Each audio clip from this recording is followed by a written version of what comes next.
around saving, around financial discipline, around being able to cut your coat according to the size of your cloth. What can they say to their children and how? We did talk about something offline before we were, on air. And you said something about culture. We don't have a culture, of saving and all of that stuff. But when we started traveling to the diaspora, we experienced what you would call culture shock. When we went to the UK, for instance, we realized that the English got to an event at a particular time. And in Uganda, we go to the event. That's why you see people show up late. In Uganda, people say, on Saturday, I'm going to a wedding, c'est fini. Meaning that they've somehow, on the card, the wedding is at 3, and they will be like at 3:20, they're like, oh shoot, the wedding. Then they start getting ready and come and show up late. In the UK, we showed up late at events, 15, 20 minutes, and then we were rebuked, and we were puzzled and wondered, why are they rebuking us? We are here. And they were like, no, but you're late. We're like, well, just 15 minutes. So we adapted very quickly. So we need to encourage people to be intentional, even with the children. Let's break the norm. Let's break these cultures. Let's go into culture shock. All believe that if I work very hard and provide for my family, they believe that's it. But I want to say to each parent, if you can go an extra mile and be intentional, it is not enough just because you pay the school fees and you put bread on their table. Start talking to the children. Stimulate their minds. Find out what are they dreaming. You would be amazed. The children have the craziest dreams. What are some of the dreams that you can be a cheerleader of? Because you never know. Some of those dreams are some of the things that they will pursue all the way in adulthood. Because somebody said something to them. I am what I am today because of one word, and other things played a part.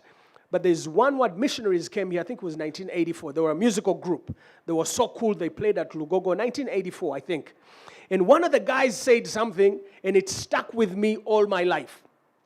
He said, if you can perceive it, you can achieve it. And it stayed with me. And after 10, 20 years, it almost became cliche. But then I look behind, and some of the things that Limit X did are some things that we had in our heads that were unheard of. When we started to think and dream about traveling the world, we were at Miracle Center as the youth leaders. None of us had passports. And here we are dreaming to travel the world. And eventually we went to England, and we were like, oh, we want to do big stages and have, too many people in the concerts. And we were able to achieve all these things that seemed possible, that even some of our Ugandan friends would ask us, but you guys, you're in the UK. You think you're going to be better than all the other guys. You can't blow up. You're Ugandan. What good thing comes out of Uganda? But we stuck to the guns. We had a dream. And the thing that gentleman said, if you can perceive it, you can achieve it, is something that I started instilling even with my children. So the parent that you're talking about that might not necessarily have the background that Richard has. He didn't go to Savio. I went to Savio. And Richard had a good time at Savio. I had a bad time. The only good thing I count about Savio is the friends that I've had for life. Andrew Garcia is my brother because of Savio. And another one, Ambassador Bill Kayonga, is my friend for life. I didn't like Savio because of the Chivokos, because of the uniform, because of all these other things. Yeah. But I was saying all of this said that somebody might not have the background that Richard has. But you could have that thing that he had, that he shared, the things that he shared with the girls, with the daughters, with the family. We need to be intentional. There's more than the money. There's more, because parents, I need for, especially fathers, since we're talking Father's Day, fathers need to go beyond, I pay the bills, I pay your school fees, what else do you want? No, the children want more. They can get more, and you can do more. Talk to them. Listen to them. We have internet. Find out what are they passionate. It might be funny. Read about it and be a cheerleader. You would be surprised what the children can do. I mean, I talked with my daughter about comedy, and she was like, I don't know if I can do it. I coached her on a few things, and we did a video that kind of, it was nice and it was funny because I was able to sit and talk with her, and she was like, yeah, I think I would like to do this. I would like to do that. And kids, you might find that children want to do so many things. But be the parent, be the adult, sift through these things and say, I think she actually does this even better. Be that cheerleader. Put in more, be intentional, and do more than paying the school fees and putting bread on their table. Thank you, Ruchi. You'll agree with me that a conversation such as this involving fathers and their children, especially when a father of only daughters is speaking, becomes very difficult for you to interject or even probe and ask the hard questions, lest my own children who are currently watching may blame me for not having them the opportunity to listen, if for nothing else, to the incredible accent of Isaac Ruchi, and that on contrast from the man from... And then when it comes to Brigadier General Felix Kulaija, like you had, he taught me general paper in high school, his wife English. So the incredible English I speak, credit to her. The terrible accent, to him. And that was not very far away, Richard, from where you had your primary school. It was up the hill on St. Mary's College, Kisubi. But suffice it to say, there is your biological children, and there is those that come into your life. And just with that preamble, I intended deliberately to show that I may, and I should, consider you as a father. Because you taught me what you were paid to teach me. When you look back with the benefit of hindsight, should you perhaps as a teacher have had the opportunity maybe to candidly tell us in that class how to manage our finances better? Because I want to believe that while you were teaching and speaking to young people on a weekly as you did, you saw many of us waste away because we were coming from homes where our parents thought the best way to parent us was give us an incredible amount of money that would never finish even if we were eating oysters from breakfast at the school canteen. Do you think there's something you missed out there? And if you did, capitulate and advise teachers to go beyond teaching us inorganic chemistry and the relationship in the diagonal relationship in the periodic table to telling us how to manage our finances. Maybe that could make us better citizens. I think, admittedly, I did not talk to young people about managing finances, but I spoke to the parents and the teachers. Because much as I was speaking in schools, I also mentored the parents. I spoke to the married. Because I believe the stability of a country is a conglomeration of stable homes. And the stability in the home meant discussing not only bedroom matters, but even matters of the finance. In fact, I want to thank NSSF for bringing this conversation because the common complaint you have today, you have absentee fathers. People who simply plant the seed, ostrich does the hatching of the eggs, looks after the chicks. Here, the men, after doing the business, we should be caning him 5 strokes every day. I never got support.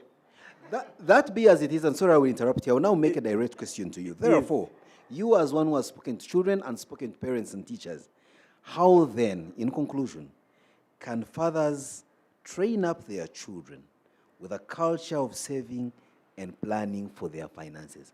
How? First and foremost, let them be an example in the saving. I have saved this from my earning. This is what I've bought for you. Right? 2, the management of the pocket money. What is it for? And at the end of the term, what have you returned with? I tried it. Dad says money works for money. But you must have where it is starting from. So I told you my background was morality, moral upbringing of a human being. And that's why I put my concentration. But when it came to now financial management and managing children vis-a-vis finances, I spoke to parents. Someone then will argue. Sorry, I'm taking you on this. It's okay. Today's children have more rights than you actually did. Well, for you, you enjoyed a few. The only way you got recourse for the absence of rights was your father dismissing those who abused your rights. And then the army. And The then army denied me my rights. took away everything that was left of your rights. Yes.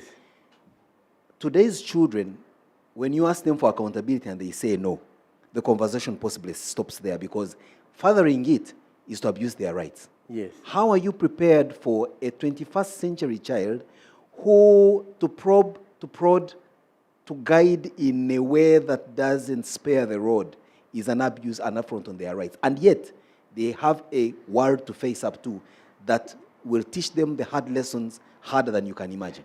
Don't go far. I asked my daughter how much she was earning. He said, Dad, don't go there.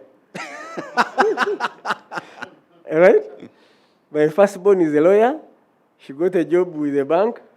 When I asked her she was earning, he said, Dad, they don't ask that one. So now they have added that to asking the age. Yes. So I also added now I became clever.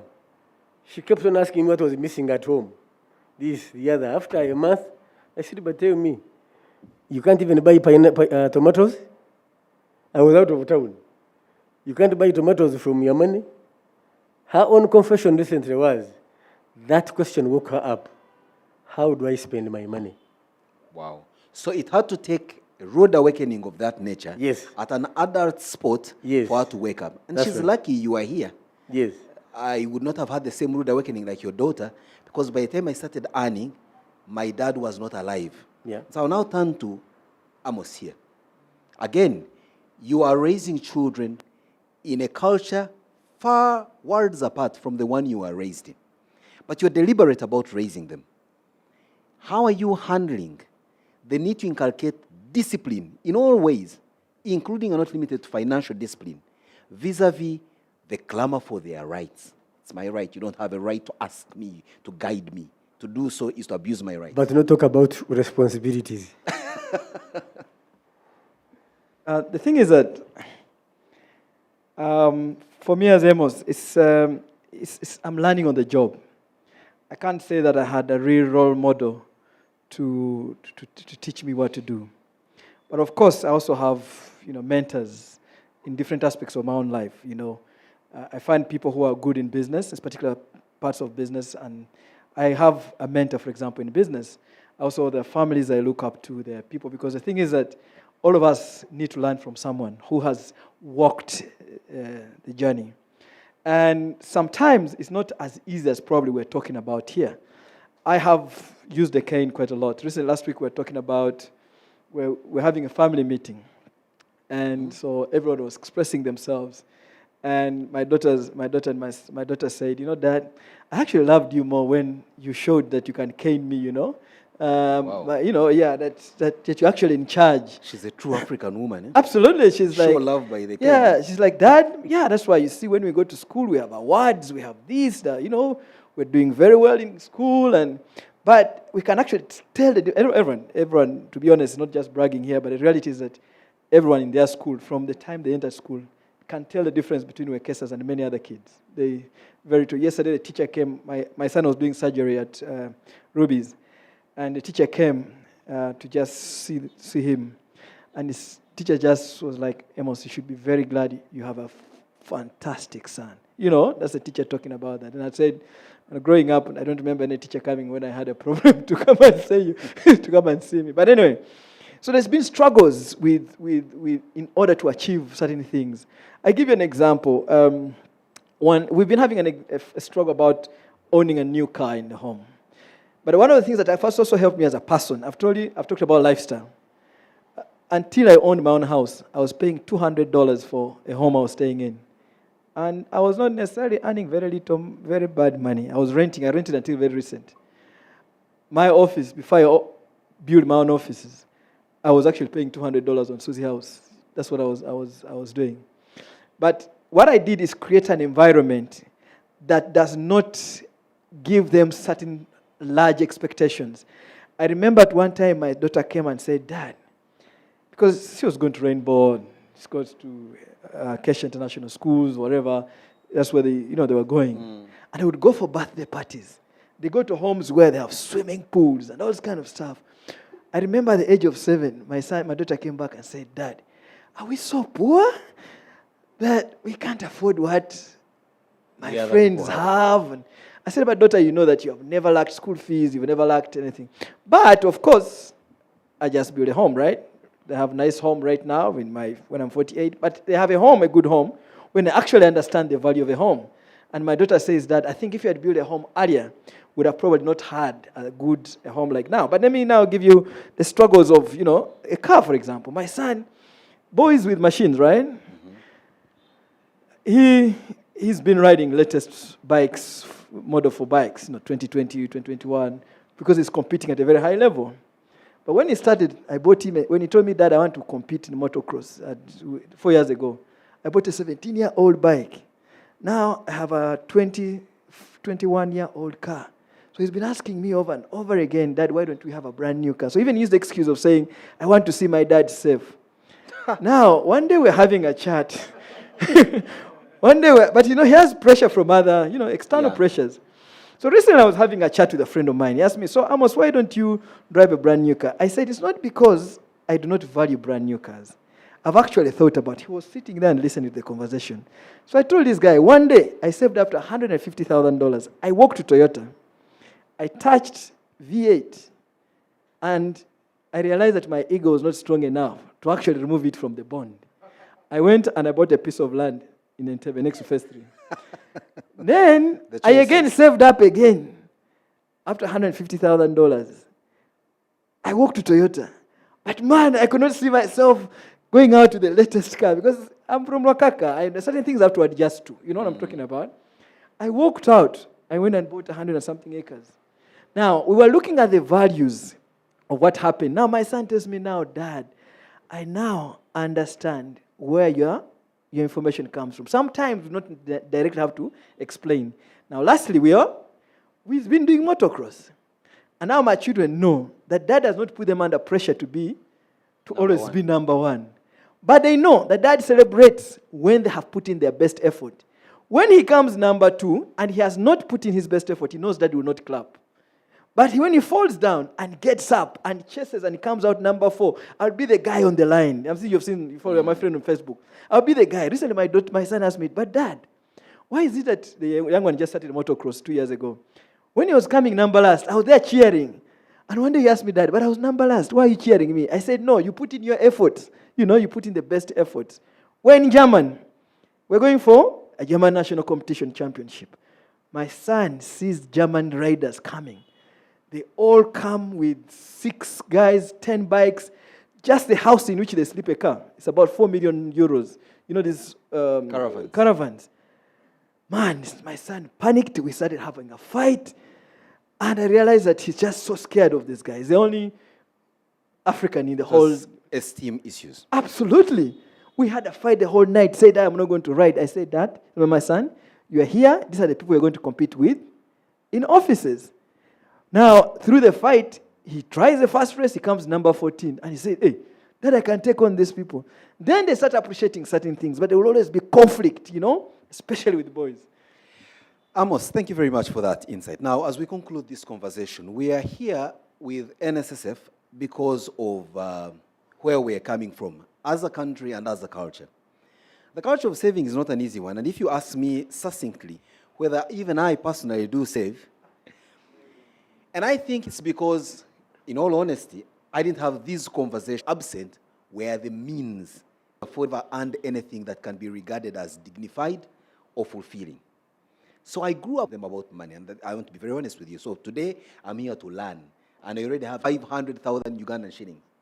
And Richard was in the process of saving is a forced position that some of us are already wasted goods. I mean, I'm over 40, I teach their children, they don't have to have much to save. My best gift. And Amos, what do you think would be the best to leave who did this or gave me this for me? I'll start with you, Isaac. For me, it would be, again, having that conversation to where it becomes culture and a matter of principle. Once they appreciate that, then they start to live it. Now, I'm what you would call a serial entrepreneur. Now, entrepreneurs also were very hard to manage. You know, I'm the guy that starts 4, 5, 6 intentional on saving. So every money you have goes into, it's Investing. an idea. It goes into investing and you lose it. But there's one thing that I had learned, and this is really what bailed me out, and I've shared these stories with my kids.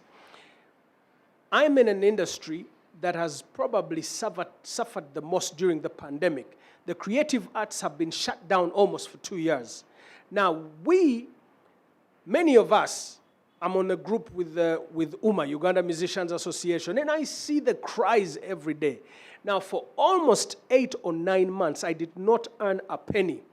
But I had been intentional in my head. I had programmed myself to kind of always have 7 months, you know, saving somewhere. This bailed me out. Even with all the compromises, I was able to not die for 8 months. So you didn't ask for Yoka 20% from you know who? I didn't. You know, now But- we're asking for it. Now we Also- want even 100%. The moment the siren goes off, I'm headed to ICU, start processing. You know what's funny? As they gave us the statistics, I was like, oh my God, I'm a statistic. I was in the number that has less than 7 million. Being an entrepreneur, I don't have the advantage of forced. There's some business, so it's just that one business that thrived, and I am a statistic. Wow. You know, but I have a number of businesses. But the important thing that is let it be a lifestyle, a culture, and I know it's now hard for a us. matter of principle. Matter of principle. Brigadier General Kulaije, let's close this. I have 2 short stories. On the 8th sacked, a guard rode his bicycle to the factory, told this Muzungu how they had dropped their coffee. And they bought him, they gave him a bottle of Primus, and they went for their coffee. I told him we are poor because of that opportunity is squandered. A few years later, I read the story of a girl whose father was an accountant, so honest, but poor in life. Said, your life, look. 2 years later, a job is at over the panel. Said, are you anywhere related to? Wow. I want my children to live on my name. I see where you're going with you call it what? DRA? Descendants of the resistance movement? Exactly. I And see therefore, where you're going. I give them 3 R's always. Respect yourself, respect others, and be responsible for your actions. Issues or company secretary, and she's a lawyer, and her surname is Kulaije, you know what to do on the account of that name. You have either the exit or the entrance. The man has made his case clear. Amos, should we also employ any work without question simply because they hold that surname? What is it that you want to leave with your children? I think for me, my children, clearly, one thing that I do appreciate is not that putting in effort does not necessarily mean that you're going to have perfect children at the end of the day. What it simply means is that chances are much higher than the person who has done nothing in trying to make the children better.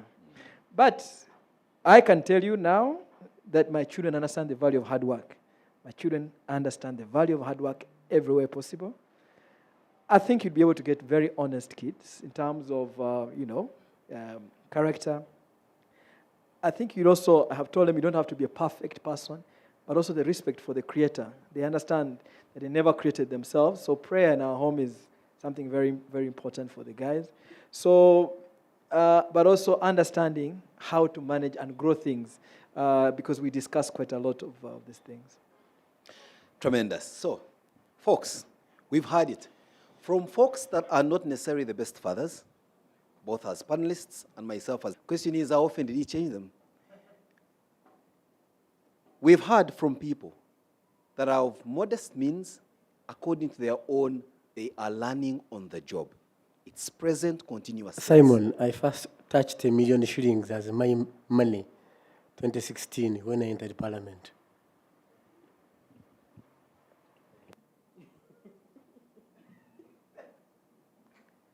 Does he have anything in NSSF? Please give him. He first No, I am not. in 2016, that's about 5 years ago. That is the circumstance in which we live. And I'll take it from a story we had when we were offline before we went online, is that NSSF has realized one disturbing phenomenon, that in less than a year after receiving, attributed this circumstance to one simple phrase. With hands on their heads, they say, I wish I had known. Simon, for those of us in the military, many of our colleagues die in the first 3 to 4 years of retirement. Another sad reality. Perhaps NSF should look into that area. Those of us who have quite a bit of time on their hands know about saving and understanding matters finance of principle. Have a wonderful time, and God bless you. Thank you so much, Simon.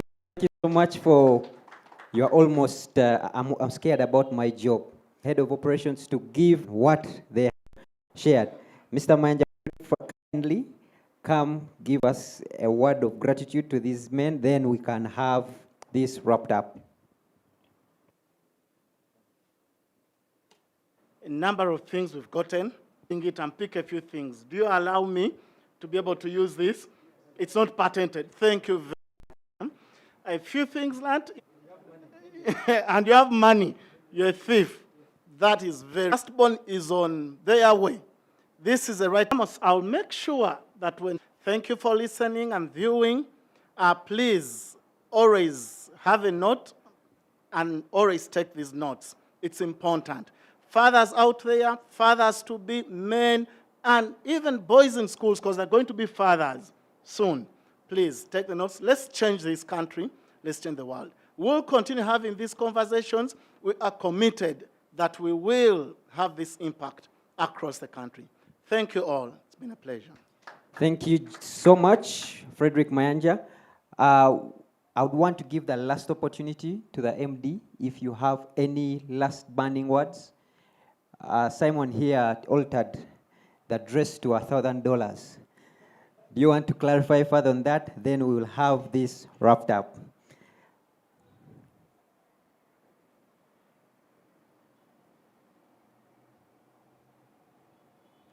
I think it's only fair that I use this opportunity really to thank Simon, Amos, Afande, and Showbiz for being with us today. I made it up.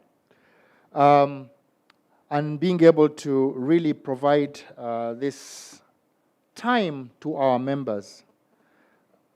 Gentlemen, ladies listening in, I can assure you the situation with regard to financial literacy is very, very low. I was looking at the numbers not so long ago, and the financial literacy policy, would you believe Uganda has a financial literacy policy, was launched in 2013. By year 2019, which is the last time we looked at the figures, our figures were only around 24%. 24% means that a huge number of us don't have any inclination to what financial literacy is. And yet, as we've seen from all the stories today, as you've seen from my own story, the day I recognized that financial literacy was important is the day I began to do something about creating wealth, keeping money, investing it, and having plans and uses for it, and becoming reasonably wealthy. So I really encourage anybody out there, our member, even those who are not our members, that please try and know a little bit about financial literacy. Try and know at least the basics. I know Ugandans love land, but land is not the only place that you can invest your money. In fact, these days, if you really follow the news, land is not a great investment because there's so many titles that are made, so much confusion, and you might be sitting on what you think is a valuable asset, and it turns out it isn't. So please try and educate yourself, know a little bit more, Start with the simple things. As they said, you cannot invest if you've not saved. So saving is a given. And it's not about, I know that it was touched on, it's not about the amount of income. A lot of saving is about your expenditure. Because income will be there. Income is almost a constant, especially if you have a salary. But the variable in that equation is your expenditure, because that determines how much you are left with to be able to save. So the smaller your expenditure is, the bigger your savings, and the bigger you can make yourself better. So please do so. Encourage you. Take simple lessons. Join our classes. We've got fantastic classes. We've got classes for people who are going to retire. We've got classes who've just started. We've got classes of people who are in the middle of their career. But please join. Don't do nothing about it. Join. You never know what you learn. And I wish you the best. And thank you so much.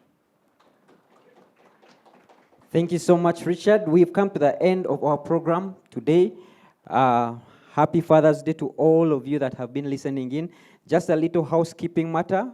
There's a number of you that had registered for study tours to the various different clinics, including goat, poultry, piggery, coffee. As NSSF, we have organized these platforms where you can, if you feel like you should be a farmer in your retirement, you need to start now. So we have organized a number of study tours, but we had to put a stop to that due to the restrictions in the various districts.